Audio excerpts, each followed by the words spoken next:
Welcome back to Confessions of a Wannabe It Girl. Happy New Year, or peaceful New Year, as my psychiatrist says. You know, we are starting this season, this year off back with our original OG programming, new episodes. And in this episode, I'm kind of getting the script flipped on me. I'm joined by one of my BFFs, Elisa, who is kind of interviewing me in this podcast. We talk about if I have already gone through my Saturn Retun, how shitty my Christmas was, why I'm on HIV medication now, and so many other things. We get into human design, you know, what's up with the podcast, what I've learned, maybe what I haven't, just where I'm at. And, you know, it's a great way to kick off the new season of Confessions of a Wannabe It Girl. We're getting funny with it. We're getting personal development-y, and I just think it's a great peek into setting up the new year and the new season. Welcome to Confessions of a Wannabe It Girl. I'm your host, Marley Freygang, and I'm here to help you filter out all the bullshit and become the next It Girl. This podcast explores the reality of what it really takes to make it out there. As it turns out, it is way less Instagrammable than I thought it was going to be. I'm still very much a work in progress, but there's simply nothing else I'd rather be doing than chasing my dreams. So let's learn from my mistakes and work together to achieve our dreams with more confidence, clarity, and direction. Let's get after it. What up, bitches? Welcome to Confessions of a Wannabe It Girl. I am your host, Elisa. You don't know me, and that's because we are flipping the narrative this week, and I'm taking over. Because as Marley's proud BFF, I'm here to drag out all of her trauma. Okay. So, welcome, Marley! Thank you. Thank you so much for having me on my own podcast. I know. This is going to be fun. I feel like... No, it is. I feel like this is a time for us to play and explore and just try out new things for the new year. I would like to say, just so everyone's aware, I'm not a narcissist. This was not my idea. Yeah, it was fully mine. Thank you. Yeah. Okay, so let's start off with describing each other without using our occupations or physical descriptions. Oh, I love this. And I'm going to add, and I'm going to not try to say like as well. Okay. Do you want to go first? Or No, you go first. Okay. Elisa is a bubbly, bright personality that is very warm and inviting. She has a delightful sense of humor. But right off the bat, you might not catch the humor because it's masked by her adorable cuteness. And she also looks way younger than she is, which is really annoying for me, who is younger than Elisa and looks older. What were the other questions? Yeah, no, that's great. Oh, great. Okay. Yeah. Well, you know, and I really wanted to do this because I feel like people should get to know you because you're always asking the questions. Yeah, And I think I sometimes give it's a nice. little of myself, though, too. Yeah. So I would describe Marley, we were just talking about this, as someone who looks like a black cat, Oh, but underneath is a golden retriever. yeah. I do feel like you are deeply, at your core, someone who values research. You're a little researcher. Am I? Yeah. Wow. I feel like okay. you're very independent and concrete and knowing what you want to do. You know what I mean? I feel like you are very decisive. One of my more decisive friends. Especially when you're lit up by something.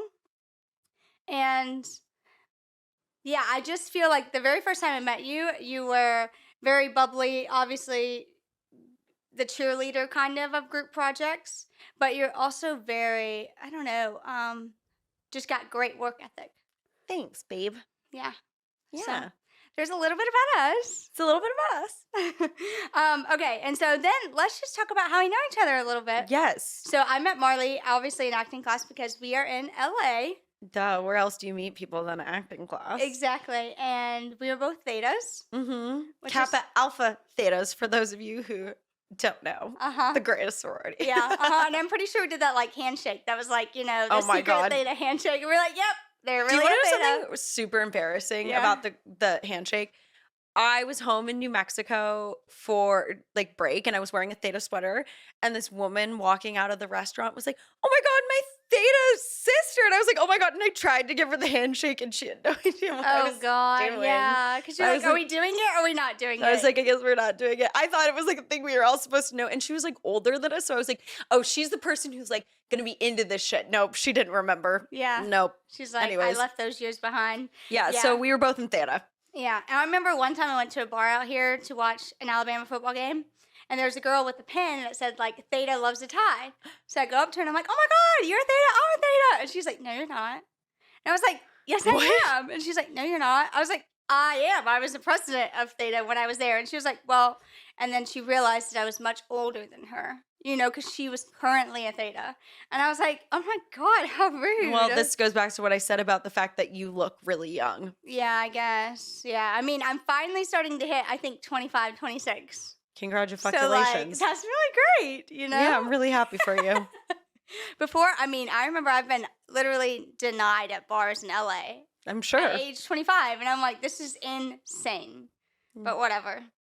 We're going to keep it moving. We're going to keep it moving. And so another story I like to kind of encapsulate our friendship is we are very mismatched friends. Are we? You know? Proceed. I mean, because here's the thing. Is I'm hard of hearing, right? I have hearing loss. I wear hearing aids. And Marley is dyslexic. So I will be sending text message that she will find confusing, and she'll be sending me voice notes. And we're like, what the fuck is going on here? I have been trying to text you more recently. No, and honestly, I know your voice so well that, like, when you send me a voicemail, it's not a big deal. Like, I know what you're saying because I know what our personalities are. But I just think that that's so interesting that we found each other Yes. through. When did I tell you I was dyslexic? I don't recall. You know, you're the very first person I told about my hearing loss. I like, did know in my that. adulthood, besides Yes. people that I went to school with. I remember it this day very crystal clear. Yeah. Actually, I had just moved into this apartment, and you called me, and you were crying, and I was like, This is weird. this bitch doesn't cry. Like, why is she crying? And I was trying to be funny, and you were like, this is not a funny conversation. I was like, okay, let me shove that back down. I was sitting in the bedroom, and I like kind of just like not like fell to the floor, but like was like, I'm gonna sit down where I am and listen to this. Yeah. Well, and what's so interesting now is looking back and like reflecting on that. That was 2020, so 3.5 years ago, right? Almost 4, really. Is that I remember even telling Joe, my boyfriend, and he was like, okay, and you know what I mean? Okay. And I really think that that was most people's response to whatever I was saying. I mean, in a way, it wasn't a big deal at all, which was great, but also was kind of like, why have I been letting this eat away at me for fucking 20 plus years? Sure. You know what I mean? And I feel like, I think you probably told me, I don't know, probably in the same year. Yeah. You know, I think that helped our relationship bud stronger. Yeah. And also, anytime you're being vulnerable, the root grows deeper, right? Agreed. So, anyway, and then, not that we're mismatched in this way, but because I am a couple years older than you, I have aged out of my partying before you, right? Sure. And so I just remember vividly when I was like, I don't know, 25, and you... Which seems so young now. Yeah, I was 25, and I was working at my restaurant job, and you rolled up with your party bus for your birthday and picked me up from work, and I was literally changing in the bathroom in front of all my Italian coworkers, like tits out, ass out, being like, oh, this is so funny and awkward, but like I'm going partying. And, you know, at that point I was like kind of starting to move on, but you've always kept me very young. Oh, thanks. You know? So I appreciate that. Retiring party girls forever. Oh, God, yeah. Well, I mean, sometimes like the other day I had an espresso martini, not affected at all. Oh. And then I'll have 3 sips of wine, and I'm like, I am buzzed. Interesting. So, who knows? Maybe, I'm curious if it was the coffee, because you drink a lot of coffee. Yeah. That might have actually been Yeah, it's just like addicted counteracted to the alcohol in there. that. Yeah. And also, do you know if you are... I have already been through my Saturn Return because I am now 30.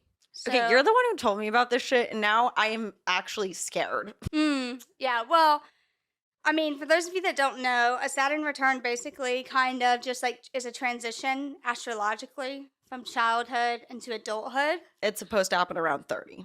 Yeah, like late 20. It can happen as early as 26. I think it really just depends on like all this numbers and mathematical stuff.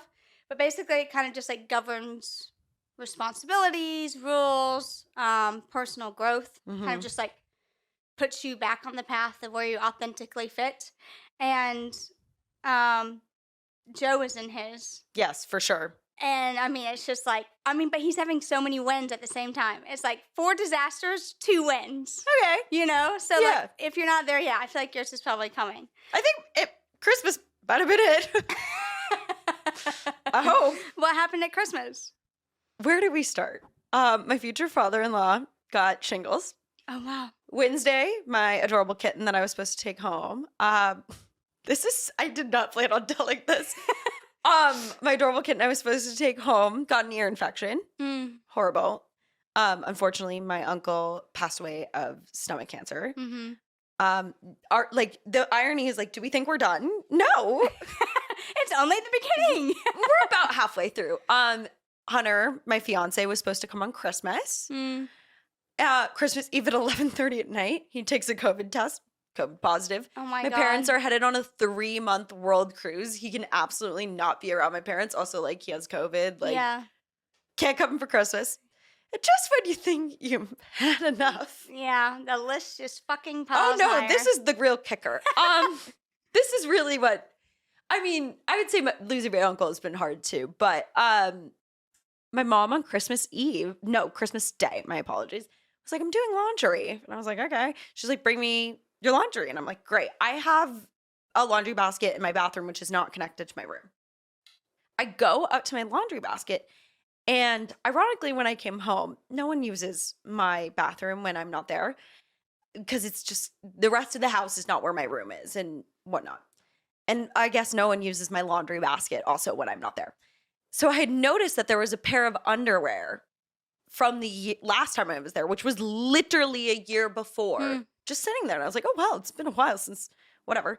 So fast forward, Christmas Day, I reach into my laundry basket and I just scoop up all the pairs of underwear that are sitting there. And when I pulled my hand out, I had a full-blown syringe in my hand. A medical syringe. I don't know whose it was. We don't know where it came from. We don't know why it was there. We called everybody who attended Christmas Eve. And they were like, it's not ours. No questions asked. Fess up to it. Are you diabetic? Why the fuck is there a syringe in my hand? I am freaking the fuck out. I am like, my parents are having a very underwhelming reaction. And I'm calling Hunter. I'm like, my parents are having an underwhelming reaction. Like, what do I need to do? Like, I need to go to the hospital. And then when nobody fessed up to it being their syringe, my parents did freak out. And we went to the emergency room. And now I'm on HIV meds. Wow. For the rest of, so like, did it fucking happen? Plot twist of 2024. Yeah, like, the end of 23. Oh my God. So like, am I good? Saturn Retun, baby. Is that a Saturn? Did I do it? I mean, I don't know who did it, but that sounds like a crazy fucking My parents' house was broke. Let me just clarify that this didn't appear. Okay, so you should tell people, what do you do? Like, did the syringe stick to your hand? Yes, it stuck my hand. It was bleeding. It was very deep in my hand. So deep that the next day my arm was so sore because that needle had like disrupted my arm. My parents' house was broken into over the summer by a very terrible human. And I think this is the most logical I can come up with. He shot up in my bathroom, discarded his drugs in my laundry basket, which, fucked up or not, I could see maybe as would be a trash can. And it ended up in my hand on Christmas Eve or Christmas Day. Oh my God. So what do you have to do? You take 2, science is amazing, So this is actually somewhat common for people who work in the medical profession. So this is a very common treatment. I'm on 2 different medications that I take for a month, and I have to get my blood tested 3 months, 6 months, 9 months, and a year just to make sure there's no issues. And I have to use condoms now. So wow. Yeah, really exciting shit. Wow. Learn something new. That is crazy. Yeah, I really glassed over that the other day when I told you what had happened. Oh my God, yeah, that's so casual, but I guess it's not at all. Yeah, no. So every 3 months, basically. Yeah, blood test. Make sure it's just good. I think we're good. Yeah. Like, hopefully this isn't the clip I like stitch in a while. I'm like, it wasn't so good. Christmas break. Yeah. Oh my God. So okay. Saturn Return. Did I have my Saturn Return? No, I think it lasts for 2.5 to 3 years. It's just the beginning. Fuck me. Mm-hmm. Yeah. Okay. But it's supposed to be full of lessons. And I mean, honestly, I feel like I say this all the time, but like if you are talking about some of your own wanting to take more personal responsibility, it's like you can't ask to be more responsible and then not be giving tests to prove that you're responsible. I'm sorry, when did I say I wanted to be more responsible? This when you were making your vision board. Oh, I meant financially. Yeah. Sure. Well, Okay. I don't know that the universe takes track of No, what we want to be responsible I was just like, for. I'm sorry, did I say that? I didn't realize that. So No, I'd actually just like to stay opportunity. horribly irresponsible. I just don't think the life I would like to live is gonna approve of that. Exactly. That's why it's teaching you the thing. Okay. Yeah. Mhm. Cool. Yeah. I mean, yeah, who knows? But I really think that is, I mean, Joe's had a lot of hills and battles these past 1 months. And I'm like, you know what? It's fucking working out. And then, of course, yesterday, he got his final crown and he booked a job.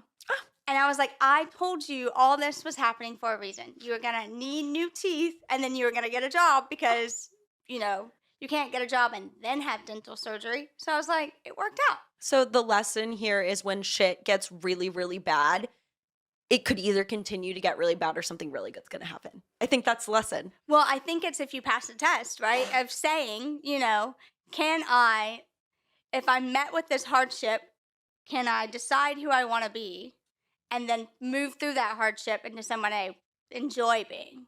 Okay. So unfortunately, I think the syringe method is probably just a version of that. I mean, I'm here. Yeah, I'm dealing. I'm happy. Honestly, like at this point, like it's kind of a cool story. Yeah. Mm-hmm. So. Yeah. Do you have any New Year's resolutions? Which is like the most basic fucking boring question ever. But... No, it's not. I kind of have. I feel like it's a very trendy thing to say on TikTok to say, I don't believe in New Year's resolutions. But I'm not going to say that. I think I have things that I'm going for that are in a tone or like same goals that I've continually had for a while. But a lot more of it, like I said, it's about the tone. But I would say I think I brought this up on the podcast before. My tone that I am very obsessed with right now is consistency over talent. If you are an F1 fan, this is like my favorite story to tell. My favorite F1 driver is Lewis Hamilton. Don't know a thing about F1. That's great. I'm about to tell you all you need to know. Not really, but you'll get into jest. So in F1, he's been in F1 for quite some time. He was very talented, very, very good, very early on. He's won the world champion, which is like the Super Bowl of NFL 6, I would say 7 times. We won't get into the controversy of that. And the reason Lewis Hamilton is, in my opinion, the best driver in F1 is because he is consistently the best driver. He is not the most fast. He's not the most risky. He's not the most cocky, maybe anymore. He's consistent. And I would like to be in a place in my life where I am consistently at solid levels. I don't need to be the craziest. I don't need to be the funnest. I don't need to be the drunkest. I don't need to be the most successful. I just want to be consistent. So what does consistent feel like for you? I think consistent feels like, it's a great question. I don't know if I can put the words to it. Let me think here. Consistent is knowing what the task is at hand, learning the steps to get there, further education. These are all the steps that lead up to your consistency. But then doing the thing without haste or delay or negative self-talk. So I feel like being consistent feels confident. Okay, so what I'm hearing is that when you feel consistent, you feel at ease, more patient, and trusting the process. Yes, because I know I'm actually doing all my shit. Oh my God, I hope this gets clipped out. We both have this acting coach we've worked with, John from Hot Shots, and he said something to me that really stuck with me. And it was, in the metaphor is auditions.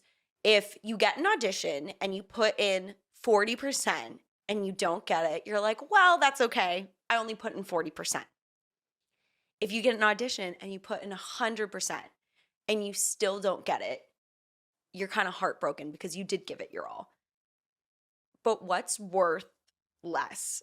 I think hurting the consistency level and giving a 40 consistently, you're never going to reach a 90 or an 80 consistency level. And that really stuck with me. So I think that's kind of like I've been having fear, or I've had fear in the past. I've known what I've needed to do and didn't do it, or I didn't stay consistent, maybe with growing my net worth. Network is your net worth. And like I maybe dropped the ball on some things. So if I don't drop the ball on things, and even if nothing happens, no sweat off my back and I still feel good. Yeah. Yeah. Well, I feel like I've heard the phrase, like, you don't rise to your best, you always fall to your patterns. Oh, yeah. You know? I'm definitely a product of that. Yeah. So and I'm not proud of that, but like it's just true. Yeah. Well, and that, I mean, what do they say? Habits build your life, Mhm. And so just being consistent with Right. what your habits are. But like, how do you want to, like, I am, so like, if what I'm trying to ask is,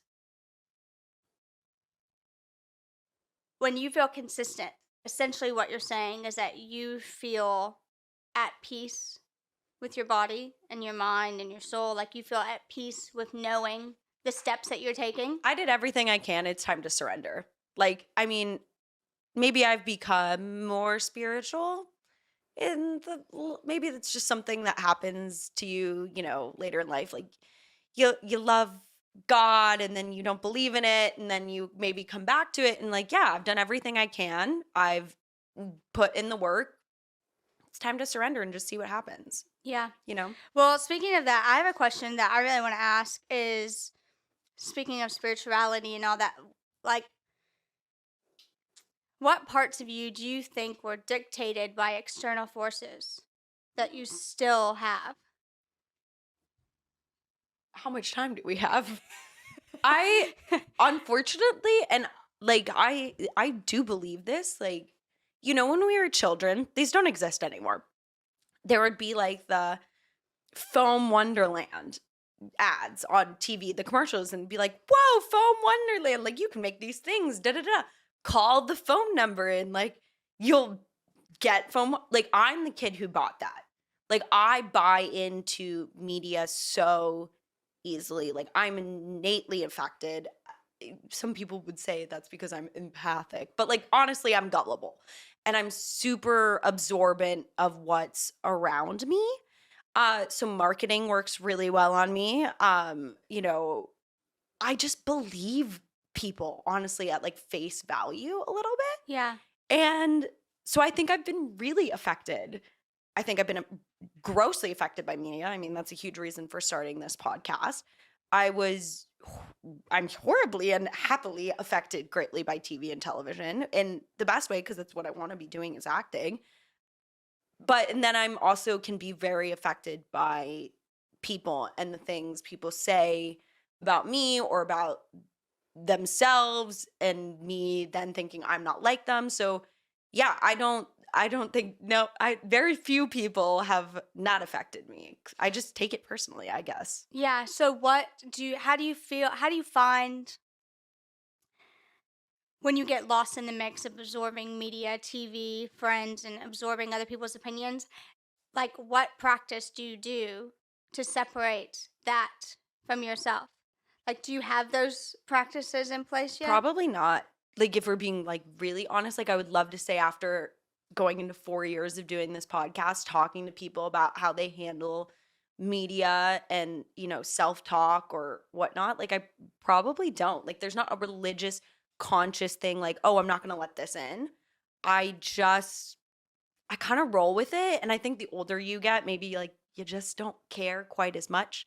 I think maybe this is, now that we're speaking this out in real time, I've learned to balance that you can have an opinion about me and I can hear it, I can let it affect me, whatever. And at the same time, I can just compartmentalize that and do something else. Yeah. So I think compartmentalizing actually has Yeah. become the strategy. But like, do you feel like you absorb, like if you see other people doing X, Y, and Z, do you innately want to do X, Y, and Z? Or are you able to be like, oh, they're doing X, Y, and Z. I'm going to stick with A, B, and C? I think it depends how tired I am. Hmm. If I'm really tired, I'm really busy, I'm feeling great about myself, or like I've just had a great time with my life, you know, acting's going great, podcast is going great. Maybe I'm just like, oh, that's great, good for them. I wish I could do it, but I'm busy over here doing my shit. But if things aren't going so well, yeah, like I'll be like, what the fuck am I doing with my life? You know, it Yeah. does affect me. Yeah. So then how do you get back on track?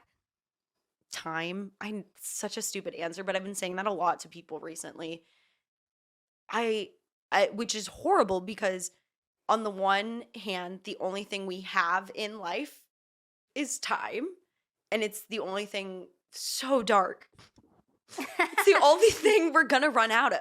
I mean, Yeah. I'm dealing with grief a little bit right now too. Yeah. Is like we're gonna run out of time. Yeah. But the only like age, time, experience, I think that's the only thing. I don't know.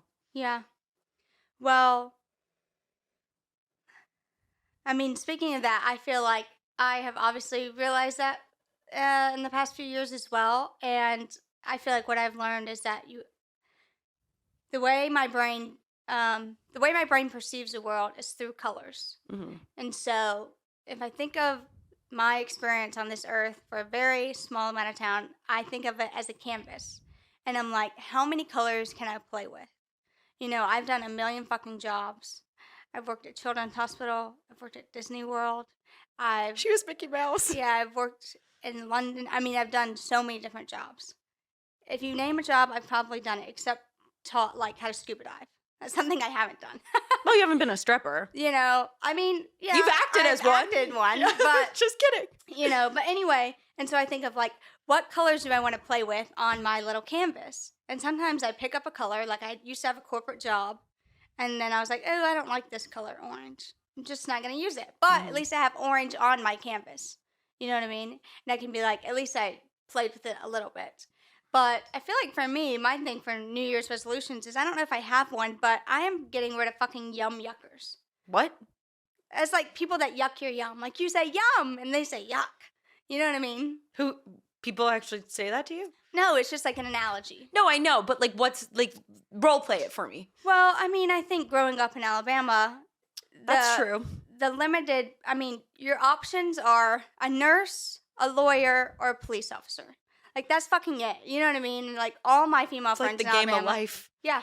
I mean, and all my friends in Alabama are nurses. Every woman in my family, besides my mother, is a nurse. So, like, you don't have the bandwidth to hold space for curiosity when you're kind of in a bubble that you don't realize is a bubble, you know? And so I think now I've realized, oh, they want me to be X. Well, if they want me to be X, they should go be X, and I'll go be D. You know what I mean? Yeah. And so I think realizing that people are yucking me constantly, even if it's not just outright, but I just notice that I'm attracted to people that are naturally curious and that are naturally playful and insightful and wanting to stroke different colors of paint on their canvas. And that is who I need to surround myself with more. And people that have the space to say, you know what, I don't agree with you at all, but I'd love to hear about how your brain got to that point. Yeah. That's really what I want. I just want people that have the space to be able to at least go there. Because I feel like if you are secure in your yums, you don't criticize your yucks to other people. Because you're like, oh, I know what I like, so I'm going to keep doing my thing until my mind changes. That's giving me a lot of reflection if I am somebody who yums people's yums or yucks their yums. I think it depends on the relationship. Yeah. You know, like it's easier for me to yuck my sister's yum probably For sure. than it is for me to say it to a stranger who I'm like, oh my God, you don't even realize how great you're doing. Like, you're just butting in your own space over there, even though I have no idea what that's about. Like, I can see you're in your power, you know? I don't know if this is a good thing or a bad thing. I think I can yuck someone's yum, but I won't say anything. Like, I'm very good about having an opinion, but I will just let you do you. I'm like, yeah, you do you. Yeah. Like, And honestly, I think that's a great quality. I think it would be even better to maybe, I don't know, even have that conversation of like, I don't really know what you're doing, you know, It's not my job. I'm tired. I'm tired as fuck. I used to have this mentality of like everything was my job to like help other people and fix it. Go do whatever the fuck you want. I do not care. It is like a mentor I had. She was dance teacher I had when I was at summer camp. I went on to be an intern for her, and then I worked for her out after college. And I still stay in touch with her. We got coffee, and I was talking about this new job I have. And, I was like, nope, I'm there to keep my head down. I'm there to get a paycheck, and I'm going to leave, and I'm going to go home, and I'm going to do what I want to do, which is this stuff and acting. And she was like, oh my God, I can't do that. That's like so self-aware that it's not your job to fix anything. And I'm like, yep, I'm tired. I can take on I could produce your project. I could market your da-da-da. Like I would willingly take on that kind of stuff. If I should or shouldn't is a whole nother conversation. And you know what? I'm tired. So go do your little project. I'm not going to yuck your yum, but it's your yum, yuck, yuck to go deal with, not mine. Yeah. Okay, cool. Well, this is perfect because this moves into your human design. Yes. So I did some research. Basically, if you don't know what human design is, I don't really know how to describe it. I just know that it's a mix of like... We've talked about it a little bit on the pod before. Yeah, just check out the episodes with Amy Park.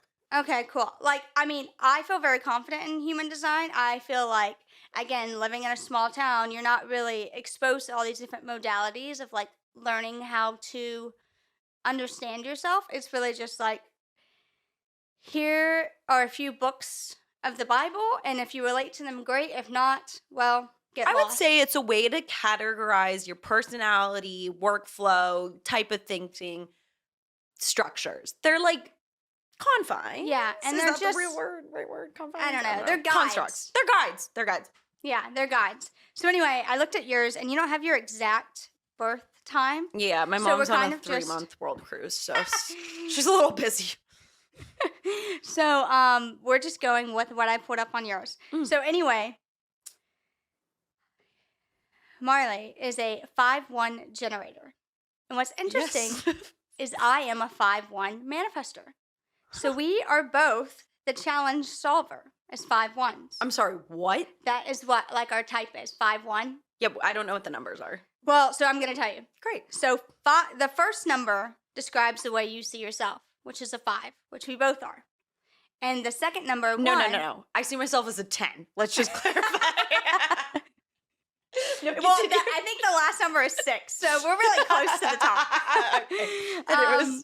And the second number describes how other people see you. So what I think is fascinating that me and you are the same type. Okay. The challenge solver. So 5 is technically the liberator. Okay. It is a save the day energy about you. And you got all this stuff by just typing in my birthday? Yes. So basically what I did is I am obsessed with this app called My Human Design app. It's phenomenal. Not sponsored, but if we're open to it. We're open to it. We love it. And, you can put all of your friends, like I have Joe's in here, I have my brothers, my sisters, because I do feel like it helps learning how other people navigate the world. Because I'm like, oh shit, we obviously don't see through the same lens. So like, no duh. But, so anyway, 5 being the way you see yourself is the challenge solver. You mean that sometimes you might not know who you are without trying to help other people, which I feel like is very you, because you always take on other people's problems. Not maybe so much anymore, but No, it's the tendencies are there. I've had to do a lot of work to maybe not. Yeah. In quotations. Yeah, being like willing to produce all these things that you may not even be passionate about, whatever. And then also, I think that me and you both have that, we talked about this before privately, that innate instinct to be highly aware of other people's actions around us, and that being like a survival technique of like, maybe just because we are both empathetic towards other people, but also making sure that we're not causing any craziness. We're covering people pleasers. Yep. And then number 1 being the knowledge seeker, the investigator, seeks out facts and information about knowing things, and that solving problems is one of your human skills, which I think is an example of this podcast. Thanks. Kind of diving deep into different information to help solve a problem in general, right? So, and then basically as a generator, you're lit up by things. If you are lit up by things, they just innately spill out of you. And so what I got from your chart was mostly is the power in saying no. Mhm. Because if you take on things that you're not fulfilled by, then there's not enough space for you to get opportunities that are a better match. But I feel like you've known that for probably the last year or so. Last years, maybe year and a half, too. Because being a generator is something I do know a little bit about. So the other options in human design are generator, manifester, Projector, projector. reflector, Oh, the reflector couldn't be me. Oh, and the manifesting generator. manifesting generator. So the reflector is like they take a shit ton of time to like ponder shit over. And My like, hairdresser is one. Oh. She says it takes her 28 days to make a decision. yeah, Like, I'd- always. like no. But that's who she is, you know? But she's so cool, though, because you're just like, holy shit. You just operate so much more different. I wonder how we would function in a room together. And then manifester is you. So I'm a explain what a manifester. manifester is. So, a manifestor is somebody that is here to initiate ideas to the world. They're essentially trailblazers and being the first to do things, and their aura is closed. I think we're the only energy type that has a closed aura. And the reason it's closed is because we are initiating new ideas into the world. We don't want people yet don't easily understand where our heads are going and why we're going that way. So we don't want people to poke holes in our theory that take away from trusting this knowledge. I think that was a very manifestory response about what a manifester is. Yeah. And so, but the thing is, like, I have realized that people often do find me sometimes to be rude, especially if I'm like kind of working on my own project. Because, but my whole life as a childhood, I mean, that describes my childhood. Yeah. Being constantly like wanting to do new things and try new things and break the mold. And then people just not understanding it. And then now I realize, oh, that is why people feel like they can't get to me that easily. And then what's a perceiver? Perceiver? Did I just make that one A projector? Projector. Yes. So a projector is phenomenal. I love projectors. My boyfriend is a projector. He's a 6'2" projector, which is so annoying because he's basically the example human, which describes Joe, I feel like. But as a projector, they're really good at seeing things, seeing grids. That's my dad, too. Okay, yeah, seeing how things could work more efficiently. And they really like to be invited to use their insight on the world. And so Joe always helps me with that. He's so good at being able to see like from a bird's eye view, and just building confidence. And then we have the manifestor generator combo platter of what I am and Elisa. So if we have a child, maybe. My roommate said was a manifesting generator. And so it's kind of the manifestors that, are given ideas to birth, but they have the energy source of a generator like you who can go, go, go, go, go. And I really do think the world right now is currently the best served for the manifesting generator. These entrepreneur types that can also carry huge amounts of energy to actually do the work. Me, I'm like a firework. I'm like bright and fast. Okay, now I need help. Yeah. So I think your question was, something about for generators, it's in the vein of, for me, like it's either like a hell yes or it's a hell no. They have a lot of power in saying no, which for the longest time I fought super, super against being a people pleaser. I would take on so much stuff, say yes, and then nothing would work out for me because I left no space for myself. So I'd say in the past 2 years, I literally have generator on my computer. It's like inspo folder. I click it open and it literally says the line of, if it isn't a hell yes, it's a hell no for a generator. And I really have to live by that because I've gotten a lot better about saying like, it's not right now. Like I'll do it. That project can start when this project is done, because like I used to just be so hell yes all the time. And now I am definitely I'll tell you when I have time. And or it's just a no. Because if I'm not really going to give it my all, then I'm not going to do it. Or I Yeah. shouldn't do it. And if I do it, the regret. Oh my God, the regret. So how do you feel Like- when you tell people no and they don't take that well? Like, what do you? You know, this maybe because I'm so new in the realm of this, it hasn't gone that bad because I just maybe haven't had enough experience of somebody saying no poorly yet. I don't think I've had a bad one. There's still definitely moments where I didn't say something that I should have that I regret, and I'm working on that, but I don't think I've actually had a bad reaction to a no. It's been very positive. And the terminology I'd like to instow on the audience, I think I read this in a book about empaths, is you're supposed, like, you should say, like, thank you so much for thinking of me. I really respect what you're doing with this XYZ project, XYZ job, insert thing here. And I can't take this on because I don't have the time to give it the respect it needs. And so it really, like, you validate the worth of what they're doing and you say, I don't have the time because I can't, not because I think this idea is shit. Like, don't say that. Yeah. Just be like, I can't give you what you want of me. And if I can't do it at the level of consistency that Marley would like to be at, I'm not going to do it. Yeah, and then that person can go find someone that is more aligned, and in turn, you're really just helping them. Yeah, if not, you're honestly being selfish. Yeah. Yeah. Brutal. I love it. Okay, and then your authority, which is how you make decisions and how you know you're knowing, is sacral, which is your gut. Yes. For me, it's emotions. Oh, which I is- would have thought gut and emotions are similar. Yeah. What's the difference? Well, so let's read it. You are sacral. So this is the app. I don't know if you can see that. I think with my deck.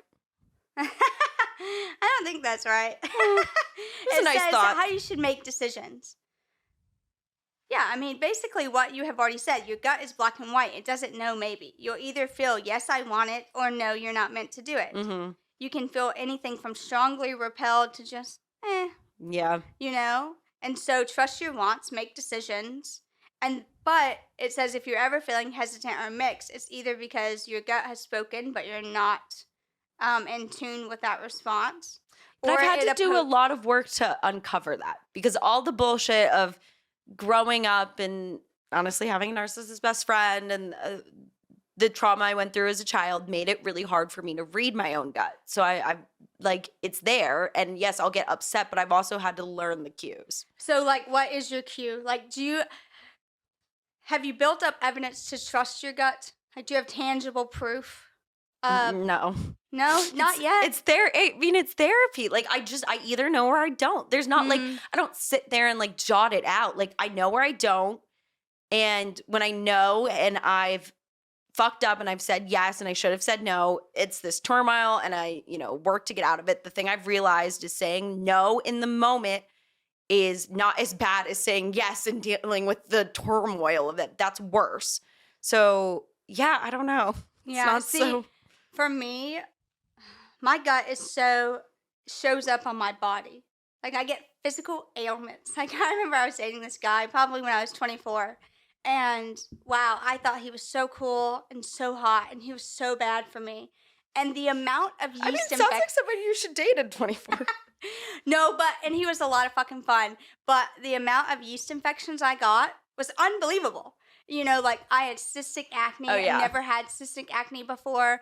It was like my body was physically repelling. Oh, no, yeah, that's you physically repelling. And like, but yeah, I wasn't old enough to understand, like, oh shit, like everything that I physically see in my body, I think spiritually means that I am not in a good place. You know what I mean? Yeah. And so, I mean, I even feel that way sometimes with work. I'm like, okay, it's time to move on. Yeah, I live so much in my brain. Like, it's all in my head. It's all internal monologue and dialogue. Yeah, mine's my body. Like, I can just tell. No. But for emotions, I have to do, it's similar to the gut, but mine is I have to ride the wave. Like, I can feel really high and say yes in a moment, or feel really low and say no. But it's a thing that is consistent over time. Yeah. How I feel emotionally. And you know what? I'll say time helps me a lot too. Going back to my good friend Time. Yeah, I take time. I used to be like, give an answer right away. And if there is the instant no, and I don't say no and I say yes, again, turmoil, but like, give it time. Yeah. And then I think about it and then I'll respond or whatever. Yeah. It becomes clearer. Time helps a shit ton, Mm-hmm. which luckily we have some of. Well, at the same time, you never know because a vending machine could fall on you. So Yeah. I don't know. Okay, and I guess what I would like to talk about last. Yes. I have so many things I want to talk about, but I guess if I'm gonna pick, okay. So what I really want to know is now that you've done how many episodes? Too many. Too many? 100 plus, right? 100 plus. Yeah. Now that you've done 100 plus episodes, you've talked to a lot of people about a lot of subjects, Mm-hmm. like trusting your gut, starting a pot business, microdosing, all these things.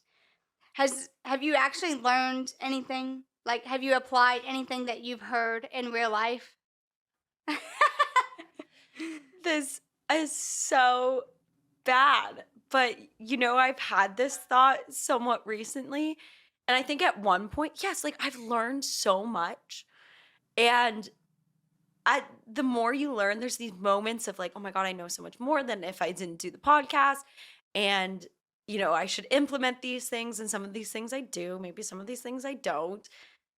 But you know what? The more I learn, the less you know. It Yeah. just feels like an ever-ending cycle of like you think you can hit the top and learn everything there is about something and then it changes and I don't know. I guess I feel like my father when I say this, but like it does very much feel that knowledge is forever turning and you're just never going to be able to implement it all. I mean, there's shit people say on the podcast that I full blown don't agree with. Okay, and that's what I want to know. What Yeah. is the bullshit that you're like, absolutely not? I just know it won't work for me. The bullshit, like, everyone's always just like, be yourself. I have had so many guests, and I'm not adding them for it, but like, they're always like, be yourself. And I'm like, what does that mean? Yeah. Like, it doesn't, be yourself. Like, if I want to roll around in the dirt, I that's me being myself. Or if like, what if myself is mean? Like I can be really, no one would know it, but I'm super judgmental. I don't say it. I'm so like I should be that. But is that because it's a reflection of your internal life? Maybe. I don't know, but like I don't love the advice of just like be yourself. Don't care, don't give a fuck. People always say don't give a fuck. You know what? Here's the truth. I have the whole podcast because I give a lot of fucks. I give a lot of fucks. I care what people think about me.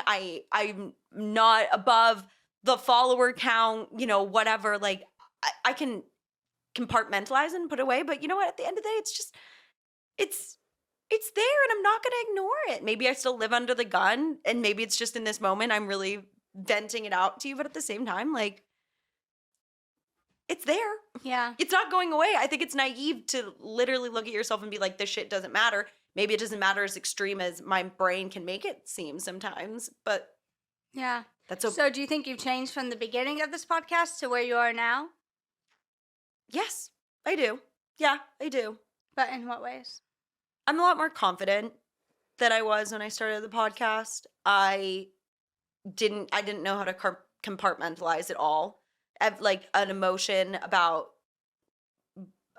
this is a completely hypothetical situation. If someone trashed me online and then I had to go do an audition, do a podcast, and then I went to a Pilates class, I'd be upset all day. Now I'd be like, all right, this time I felt shitty about it and now I'm moving on. Like now I can do that. I couldn't do that before. I couldn't tuck it away.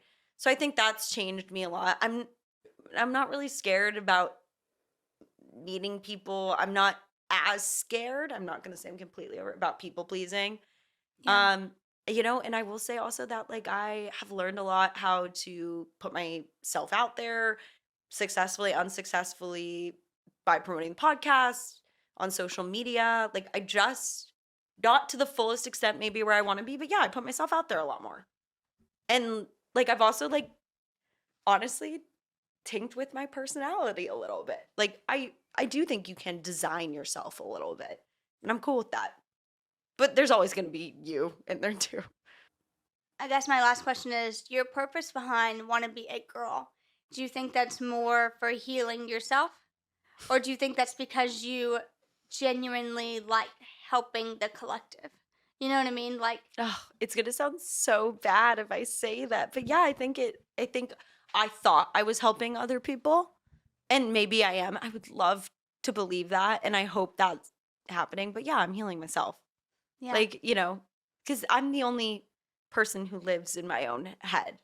I can't go live in other people's heads. So I'm healing my own internal it girl. And like, I hope I don't inspire you to heal Marley's it girl. I hope you can heal your own. Mm-hmm. Yeah. And what ways are you now your own it girl? I don't know. I literally, it's such an untangible thing. Like, I just, I'll take the photo, I'll relentlessly take the selfie, I'll relentlessly tell people I have a podcast or I'm an actor. I just am less shameful of who I want to be, successful or not. Yeah. I mean, I agree with that. I feel like you are very independent and you are very shameless and unapologetic about what you're doing. I get embarrassed. I get like slided, but yeah, I think for the most part. Yeah. I mean, Yeah. that part of you inspires me for sure. Oh, You well, know, because thank you. you have a level of Gen Z that I don't have access to yet. Zillennial. Yeah. Just kind of like whipping out the phone, doing your thing. No, and I just don't you care. do come off as no fucks given. Like I know you say that's not true, but I mean it does. It is there. Well, thanks. That's really nice to hear because I really don't. I think maybe the no fucks given can look so insecure because the truth is I give so many fucks. But maybe sometimes I just don't. I don't know. Yeah, I mean that's the way it comes to me. I'm like, wow, she's just rolling with it, doing whatever the fuck she wants, and that's what we fucking love. if not me, then who? Yeah. Like I don't like with love. If you aren't gonna do it, I want to do it. So I'm gonna film the TikTok in the street. I don't care. Yeah. I really don't care. care. And I also do really strongly believe that ideas choose you. Mm. You know, and if you don't do it, like you said, someone else will. So you might as well go fucking do what you want to do. Do what you want to do. All right. Well, that's all, folks. Thanks for riding with us today. Yeehaw! I hope you guys had a great time. Now you got to know Marley a little bit more. Thanks, babe. Thank you so much for listening to Confessions of a Wannabe It Girl. Don't forget to rate and subscribe to the show. As always, we'll see you next Tuesday.